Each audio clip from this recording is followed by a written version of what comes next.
Hi, everyone. Thank you so much for joining us tonight. My name is Ginger Pierce, and I'm one of the travel agents with Marvelous Mouse Travels. We are the agency that sponsors this Facebook group, along with several others that are focused on different destinations. Welcome to Sundays with MMT. This is a weekly live agent panel video series that we do in one of our Facebook groups every Sunday night at 8 p.m. Eastern. And we're really excited to be in this group for the first time ever tonight to talk to you about Carnival Cruise Line's return to sailing. So we have a lot of information that we're going to share with you tonight, but we would also love to leave the floor open for your questions. So if at any point during the video tonight you have a question, feel free to go ahead and drop that into the comments section, and we will come to those at the end of the video and address any questions that we've gotten. We are using a program called StreamYard to go live tonight, and StreamYard might request that you approve it to display your username or your profile picture if you do want to post a question. Just know that you can decline that permission and post anonymously, and we'll still be able to interact with you. So I'm joined tonight by three of our marvelous agents. Thank you all so much for being here tonight. And if you would just take a minute to tell everybody your name, how long you've been with the agency, and the best way for them to contact you if they're interested in planning a cruise. Hi, everyone. My name is Fawn Anderson. I've been an agent with Marvelous Mouse Travels for 7 years now. The best way to reach me is the email address below, fawn@marvelousmousetravels.com. Hey everybody, this is Sean Metzger. I've been with Marvelous Mouse Travels for about 1.5 years now. Best way to reach me is my email address, sean.metzger@marvelousmousetravels.com. Hi, I'm Dina Wright, and I've been with Marvelous Mouse Travels for a little over a year. And the best way to reach me is my email, which is dina@marvelousmousetravels.com. And again, my name is Ginger. I have been with the agency just over 3.5 years, and the easiest way to get in touch with me is to visit my blog, which you can find at gingermmt.com. So, the cruise industry was obviously out of commission for quite a while because of the COVID-19 pandemic. And so I know that they had to jump through a lot of hoops and everything to kind of get to the point where sailing was back. And so I know for those of us in the travel industry, we are so excited to see sailing back. We're also especially excited to see it back with Carnival, because so many people love Carnival Cruise Line for a lot of different reasons. Carnival has a very competitive price point. They're referred to as the fun ships because, they are just really fun, interactive cruises.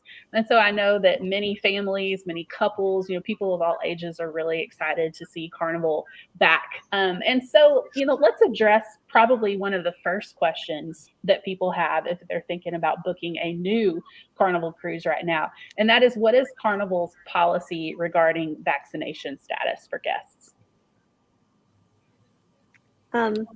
Well, Carnival is requiring that the majority of guests are vaccinated. There is a small percentage that they will allow that can be unvaccinated for medical reasons, or maybe children who are too young for the vaccination. But the majority of people are vaccinated. Mm-hmm. Yeah, and I would add, as far as the policy goes, they if you need to be fully vaccinated 2 weeks, 14 days prior to sailing. So obviously, if that's like your Moderna or your Pfizer, you have to have your second shot then. I guess Johnson & Johnson's the other one. So you would need to have the shot before then. In addition to that, you still need to provide a negative COVID test within 3 days that was done within 3 days of sailing. Mm-hmm. Those processes are a little bit different for those that are unvaccinated. Like Dina mentioned, you'd actually need to take a test when you arrive. You would need to have insurance proof, some other stuff as well. But for vaccination, you would need to be fully vaccinated 2 weeks prior and then still have a negative test, which can be a rapid test. So simply walking into CVS would suffice for that documentation. Mm-hmm. And if you have any specific questions about, what constitutes being fully vaccinated, that's something that Carnival has laid out in their terms and conditions, and that a qualified travel professional, like any of the people that you're hearing from tonight, would be able to kind of walk you through all of that and talk about what constitutes fully vaccinated status versus what doesn't. But, I think that provides a real feeling of even an additional layer of safety for a lot of people, because it is the vast majority of guests on any Carnival cruise that you're going to be on right now are going to be fully vaccinated. And that medical exemption, from what I understand now, of course, a lot of these policies are flexible. Things could change, in response to updated guidance. But I believe they're only allowing that medical exemption for cruises through the end of 2021. So into 2022, you're going to have pretty much full vaccination across the board, because I think they are maybe anticipating approval for guests under 12 to be vaccinated maybe by that time. But again, policies and things like that are flexible, because all of this stuff is kind of a constantly fluctuating system. So we talked a little bit about, Sean, you brought this up really naturally, talking about the COVID-19 test, but that is something that is required for all guests. So whether you are vaccinated or unvaccinated, you do have to take that test within 3 days prior to sail date. Whereas if you are unvaccinated, you would have to take an additional, test. Are there any other requirements for tests, like when you're on board or anything like that? As far as the testing, it depends too whether you're, if you're they lay it out really well on the website too. They have their Be Safe, Have Fun policy, and it's laid out really well, but they'll even give you examples. Like my next cruise is on a Saturday, and I am vaccinated, so I will need to test on Thursday or Friday. If you're unvaccinated and you get that approval, you still need to test, but you can test on Wednesday. They give you that extra day, but you, the unvaccinated, you still need to test at the port as well. So you need to show up with your negative COVID test, and they're going to test you again, and then they're going to test you before you leave the ship. But the nice thing for vaccinated people is you can actually, I have one, you can test at home. Don't open these, but you do it at home on Thursday with a teledoc. And it's easy and taken care of. You bring your results with you and you're good to go. So really simple process. I think it would also be good to know, if you are unvaccinated and do plan on cruising, if you are able to do that, when you test on board, there is a $150 fee for that you do have to pay. They don't provide that. Your insurance won't cover that. So just remember, that's going to be charged to your card when you do that. Yes. So definitely budget for that if you are an unvaccinated traveler, or you have unvaccinated travelers in your party. So, we mentioned this a little bit in passing too, but what is the requirement right now in regards to travel protection? Is Carnival requiring the purchase of travel protection across the board? Is it only certain people? How's that working? Right now, they're only requiring it for people who are unvaccinated. So it's always a great idea to have it, right, regardless of, if you're vaccinated or not, but they're not requiring it if you are vaccinated. Mm-hmm. And there are obviously certain stipulations with, the coverage limits and things like that your policy would have to have. And again, that's something that a travel professional would be able to walk you through all of that stuff. But like Dina said, though, travel protection is always a great idea, whether you're vaccinated or unvaccinated. We would still recommend that you invest in that. And I think that especially over the past year and a half, we have seen time and time again the importance of having that type of coverage. And so, it's really something that you should consider seriously for any cruise, vaccinated or not. So let's talk about, we've kind of talked about all of the policies as you're booking a cruise or before you've actually gotten on the ship. Let's talk about once you are on the ship. What are Carnival's policies regarding masking and physical distancing? So when you're indoors, it is required that you wear a mask, obviously. So when you're walking from if you're out on the Lido deck and you're walking inside and you're in an elevator headed to your stateroom, you do have to wear a mask. Obviously, once you arrive at dinner or a dining area inside, you can then remove the mask, but otherwise you do need to wear it indoors. Yeah. So if I'm outdoors at the pool, I don't really have to worry about it, right? No. No, You don't you're have good to have outside. some weird tan lines. No. Yeah. You're good. The ports are all, if you get off in certain ports, there may be different rules, but those, as far as the ship, you just have to wear it indoors. But I know some ports, some last cruises I went on, the Bahamas was one, you have to wear a mask when you're, on your tours, walking around, shopping. They require it. So just keep that in mind. Bring mask lanyards. They're a lifesaver. Most people probably have one by now, but they help a lot because there's a lot of mask on and off. It'll save you from looking for your mask constantly and from it blowing away when you're on deck. So, yeah. Now I'd also say be aware of that in the casino too. So if you go to the casino, so a lot of them have a standard, casino where you can smoke, and then the other ones where they're non-smoking. Regardless, you still have to wear a mask in the casino as well. Mm-hmm. Gotcha. So let's talk a little bit about policies regarding onboard activities like kids clubs or maybe excursions.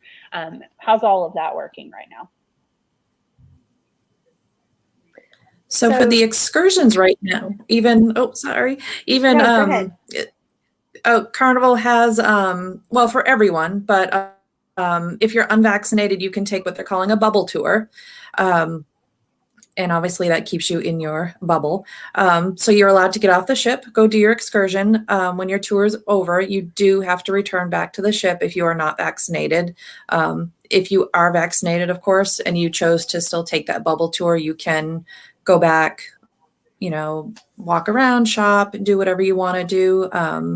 So again, that depends on your vaccination status, but they are offering excursions whether you're vaccinated or not. So that's nice. And I was going to say the kids clubs, they're really not operating right now. And the teen clubs, if you're not vaccinated, then you wouldn't be able to participate in that right now. Mm-hmm. Yeah. Mm-hmm.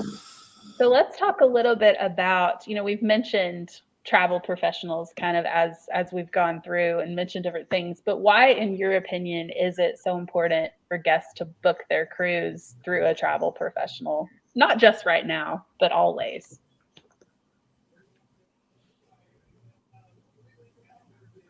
So I would start off. One good reason is we're aware of what's going on in the market.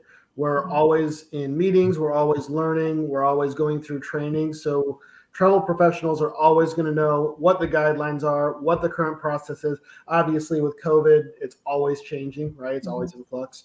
So just having that point of contact that can handle that for you. Another thing would be if you do need to make changes or adjustments or cancel, oftentimes the wait times are really, really, really long.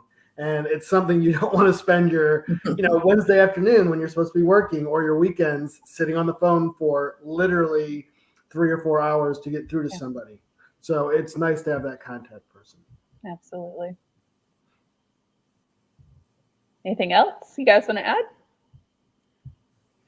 No, he covered it. I was just going to say, everything changes so fast from I was on Carnival in August and I'm going in again in 2 weeks.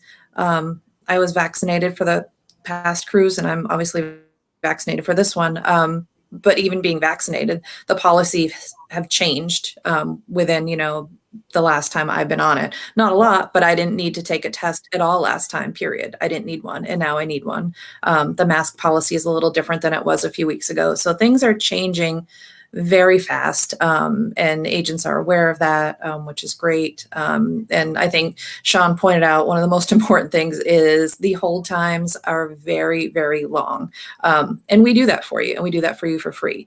That's part of our services. And that's a huge bonus. You have no idea unless you've sat on hold and tried to fix that, something on your cruise yourself. And it can take hours. It can. Yeah.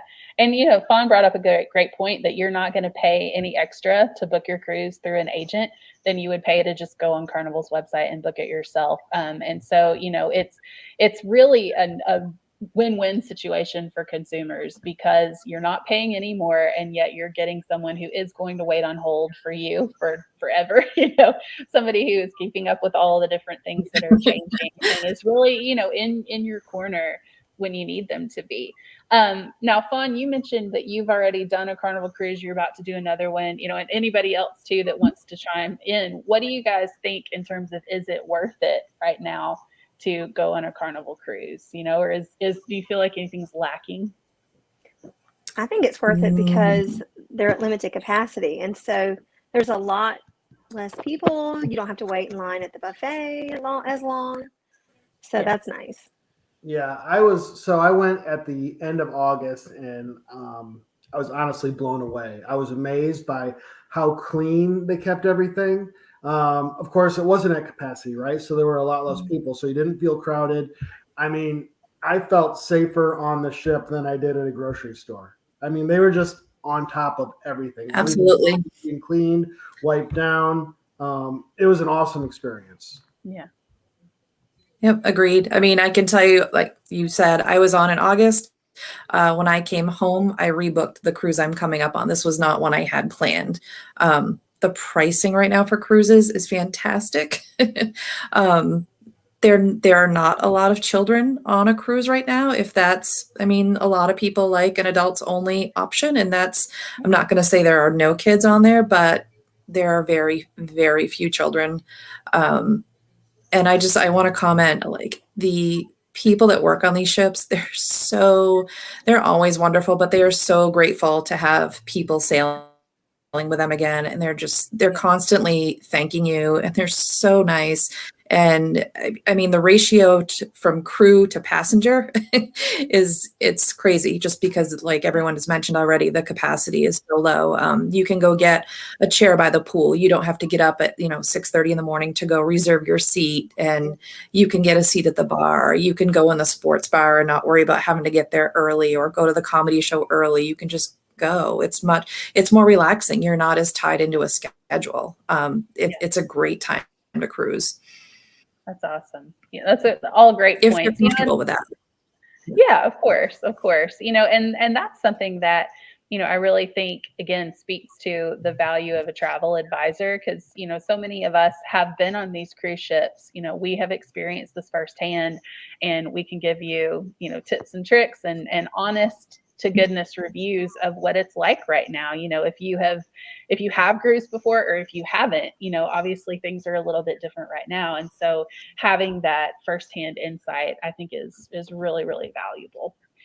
So I have not seen any questions come through, so we will go ahead and kind of wrap up for tonight. But I will say that if you are watching this after it's no longer live, because these videos do stay in the groups even after the live component is over, if you think of a question later and you come across this when it's no longer live, feel free to go ahead and still drop that in the comments. We do monitor these videos, and we can come back and we can answer that question for you at a later date.